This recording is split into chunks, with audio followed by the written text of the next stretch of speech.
Hi, Sprinkles. Welcome back to Storytime with Mommy. I'm Mirabella, and this is Mommy. Hi, Sprinkles. Today, we're reading Abraham Lincoln. Yes, I am Abraham Lincoln, and this book is part of the same Ordinary People Change the World series. We just read one a few weeks ago. This one is about Abraham Lincoln, and it is by author Brad Meltzer and illustrated by Christopher Eliopoulos. So we chose this book, Sprinkles, because what month are we in? We are in January. Oh! We just celebrated Valentine's Day. We did. So also, hold on. Also, happy Valentine's Let's Day. do that one more time. What month are we in, Mirabella? February. Yes, and we just celebrated Valentine's Day. Coming up is going to be President's Day, and Abraham Lincoln's birthday is every year on February 12th. So that's part of why we celebrate President's Day in honor of him and George Washington as well. And it's Black History Month this month, and we thought this book would be great to read to you. So if you have a copy of this book, go grab it and follow along. And also, Sprinkles, this book includes turtles, and you know that here at MirabellaTV, we love turtles. Let's go. Let's get in. I am Abraham Lincoln. When I was little, even young boys were expected to work on the farm and hunt animals for food. Abe, you coming? I'll catch up with you later. I preferred to read. I also loved animals. When I was 10 years old, I saw a group of boys playing with some turtles. They found turtles! I love turtles! She looks so happy. She does. Look, it's making the turtle run fast. It's the fastest turtle ever. But as I got closer, I realized they weren't playing. They were taking hot coals and putting them on top of the turtles to see what would happen. To them, it was harmless fun. In that moment, I could have just walked away. When you're 10 years old, it's hard to do the right thing, but someone has to. Let this turtle go. What did you say? You heard me. Let it go. Those boys let the turtle go. Soon after, I wrote one of my first essays about how hurting animals is wrong. That may not seem like a big deal, but back then, most kids and even adults didn't know how to write. In fact, the state of Indiana was so new, schools weren't even built yet. Abe, how's the corn coming? Great, Dad. I went to school for barely a year total, but that didn't stop me. Using chalk, I practiced writing the alphabet on trees. I even wrote in the dirt of the cornfield. When it came to learning, my best teachers were simply books. I loved books so much I once walked 6 miles, I'm serious, 6 miles, to get one. 6 miles? That's too far for a book. Not for this one. I'd read while my horse was resting, and while waiting in line at the local store, and in one of my favorite positions, with my feet up on a tree. Before long, I had read every book in the neighborhood, from the Bible to Aesop's Fables to Robinson Crusoe. But one of my favorites, a book about George Washington. I'd even copy my favorite parts on pieces of wood. The friend and benefactor of men. Did you know that George Washington was a friend of men? You're a strange boy, Abraham Lincoln. Yeah, but I'm gonna be on the penny someday. What's a penny? Look at the cute turtle. When I was 22 years old, we moved to Illinois, where I met a group known as the Clary's Grove Boys. You think you're better than us? I never said that. Don't be chickens. Don't be a chicken. Show us what you got. Everyone in town knew they were bullies. I didn't like bullies. but I was the new guy. When they challenged me, I didn't have much choice. Today, some may call it a fight, but it really was a wrestling match. Me against their leader, Jack Armstrong. Back then, the rule was, once you grabbed your opponent, you couldn't break your hold. But Jack did, so he could grab my leg and send me flying. Wham!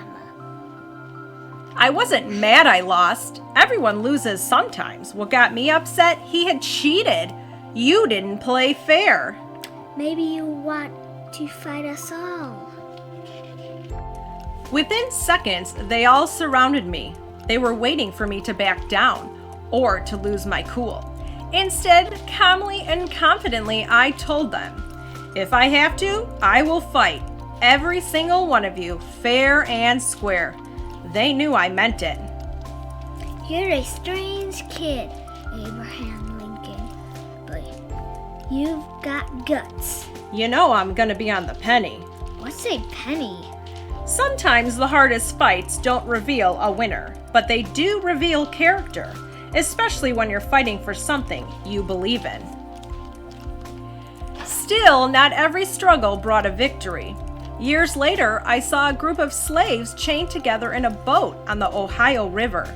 Back then, not all people were free. Some were slaves. Just because of the color of their skin, they were forced to work without pay. They were treated terribly. I never forgot the sight of that boat. I didn't do anything that day, but for years, the memory of those people, it haunted me.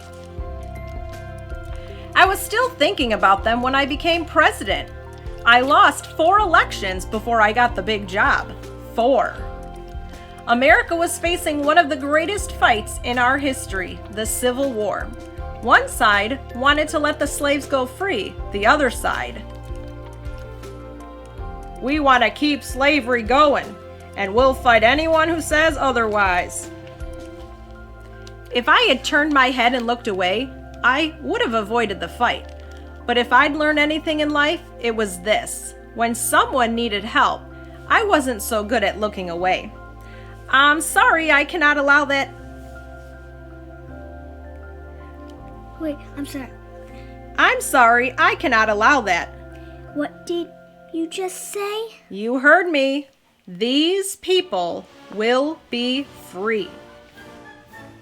The Civil War lasted longer than anyone thought. The fighting took a terrible toll. People on our side were ready to give up. To re-energize them, we held a big event in Gettysburg, Pennsylvania. The main speaker gave a speech that lasted nearly 2 hours. I gave a speech that lasted 2 minutes and used only 271 words. The most important 5 words I used: all men are created equal. Black, white, Old, young, young. they were all there because they Babies. wanted change. Soon after, I helped pass a law that ended slavery in America and freed all those people. Then we ended the Civil War. As a result, we didn't just bring together these United States of America. We proved that this government of the people, by the people, and for the people would be dedicated to freedom and justice. You know, in his speech, he told the crowd that no one would remember what he said at Gettysburg. Wanna bet? In life, strength can take many forms, but there's nothing quite as strong as standing up for someone who needs it.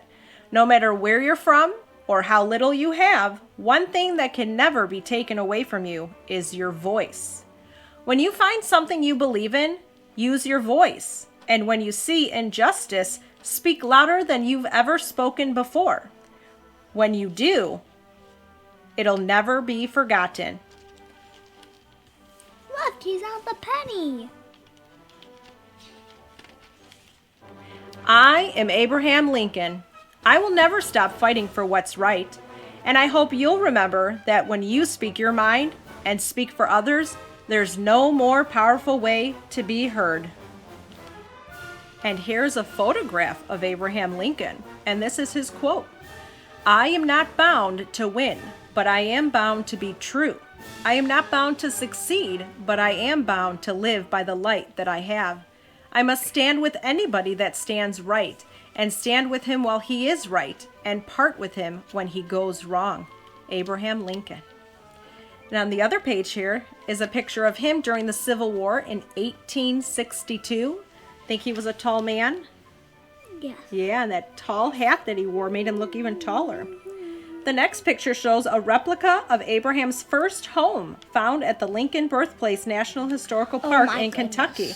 Remember, it was a one-room log cabin that he was born in? And then how would they sleep? They made it work, didn't they? But how do you, like... That would be like all of us sleeping in one room. Would it be a little crowded? Really? Ouch. Ouch. I meant to go. And you know what? That's probably what happened to all of them trying to fit in a one-room house, right? Trip. And then on the bottom picture, it looks like a painting of when Abraham Lincoln was giving the Gettysburg Address, which was in 1863. And Sprinkles, I usually always start with the dedication, but today we're going to do the dedication of this book at the end from the author and illustrator. Here it is. For Theo and Jonas, my sons, may you always fight for what's right and for those who need it. For Jeremy and Justin, always be true by helping the weak, always stand up for those who can't speak, and even though you're identical, you will always be unique. And Mirabella, is Abraham Lincoln on any of our other money? The $5 bill. Yeah, so he is on the penny and on the $5 bill. Thanks for joining us, Sprinkles. And like, subscribe, and hit that bell. Make sure you follow us on Instagram, Mirabella_TV, and become a member. The link is in the description. And buy our merch, Mama's merch from Mirabella TV. It's got turtles, so if you love turtles, our merch has them. Awesome. Yes. And he has little glasses on. Yes, because he's a smart guy. He's a cutie. Thanks for joining us. Bye. Like, subscribe, and hit that bell. Become a member on Instagram. Nope.